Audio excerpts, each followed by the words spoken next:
अस्सलाम वालेकुम students, welcome two channel. अॼु जी लेसन में तव्हां सिखंदा इंग्लिश जे लफ़्ज़ दिस ऐं उन जी माना ऐं उन जे मुतलिक़ काफ़ी जुमिला। दिस जो मतिलबु आहे ही, का शइ जेका तव्हांजे वेझो आहे ऐं तव्हां इशारे सां चओ उन जे लाइ दिस इस्तेमालु थींदो आहे। दिस ही इज़ आहे ऐं हिकु मनकी भोलड़ी। इज़ हमेशह हिकु शइ जे लाइ इस्तेमालु थींदो आहे। This is a Mann Ki Mann Ki Mann Ki Mann Ki this is अ मनकी हीअ हिकु भोलड़ी आहे।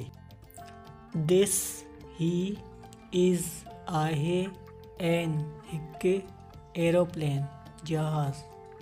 दिस इज़ एन एरोप्लेन ही हिकु जहाज़ आहे। दिस ही इज़ आहे अ हिकु बोट ॿेड़ी। This is a boat boat boat हीअ हिकु ॿेड़ी आहे। दिस ही इज़ आहे अ हिकु बुक किताब।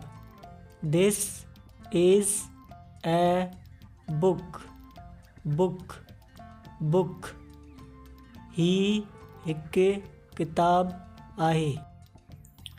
दिस ही इज़ आहे अ हिकु कैरेट गजर। This is a carrot carrot carrot this is a carrot ही हिकु गजर आहे। दिस ही इज़ आहे अ हिकु डोंकी गधे। This is a donkey donkey donkey this is a donkey ही हिकु गधे आहे।